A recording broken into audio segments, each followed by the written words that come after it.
تخيل ان في شخص مش قادر يخط خطوة في حياته غير لما يستشير الناس، وكمان ما بيقدرش ياخد اي قرار في حياته حتى لو كان صغير، ويفضل دايما دور التابع وليس الشخص اللي قادر ياخد قراره لوحده من غير ما يرجع لناس. ده النوع من الناس بيسمى الشخصية الاعتمادية. النهاردة هنتكلم عن أهم أسراره، وكمان إزاي تعرفه وصفاته، وكمان إزاي تتعامل معاه.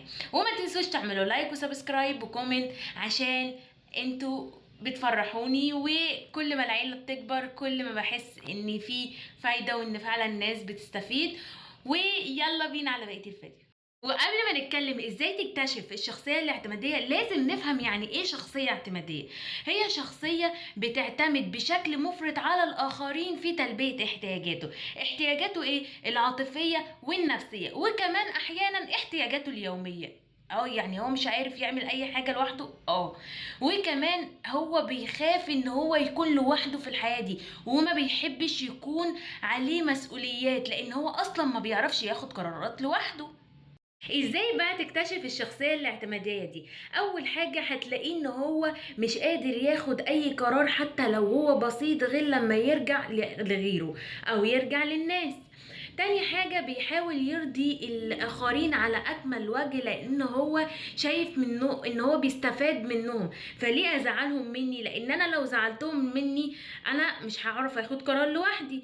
تالت حاجة بيخاف يواجه الحياة دي لوحده، دايما شايف ان انا لا، الوحدانية دي تقريبا مش مذكورة عنده، انا لازم يكون جنبي مجموعة احاول ارضيهم عشان يكونوا جنبي واقدر استفاد منهم. يعني كله مترابط مع بعضه، التلاتة مرتبطين مع بعض.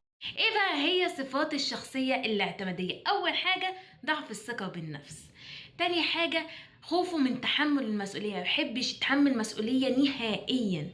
تالت حاجة دايما بيحب يرضي الآخرين عشان هو بيعتمد عليهم. رابع حاجة ما بيحبش كلمة لأ نهائيا، أو يقول كلمة لأ دي مش مذكورة عنده. خامس حاجة ما بيحبش حد ينتقده مهما كان غلطه أو مهما كان المشكلة اللي هو فيها، دايما عايز إن هو يكون صح وبس. ازاي بقى تتعامل مع الشخصية الاعتمادية؟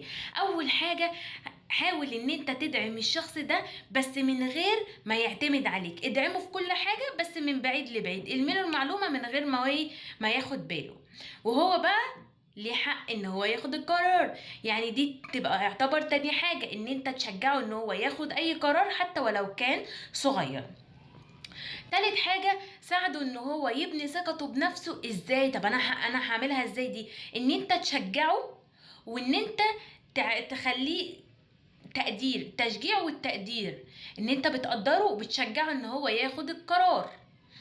رابع حاجة لو الحالة شديدة جدا حاول ان انت تلجأ لأخصائي نفسي، هو ساعتها هيساعده ان هو يكون احسن ويزود ثقته بنفسه. واخيرا الشخص الاعتمادي هو مش شخص ضعيف، هو بس شخص محتاج دعم علشان يكتشف قدراته الحقيقية في اتخاذ اي قرار في الحياة، عشان يحس باستقلالية من غير ما يعتمد على اي حد. وما تنسوش تعملوا لايك وسبسكرايب وكومنت وقولوا لي ايه رأيكم في الفيديو، وهل المعلومات فعلا فادتكم ولا لا، وقولوا لي لو قابلتوا حد عملتوا معاه ايه. واشوفكم على خير، باي باي.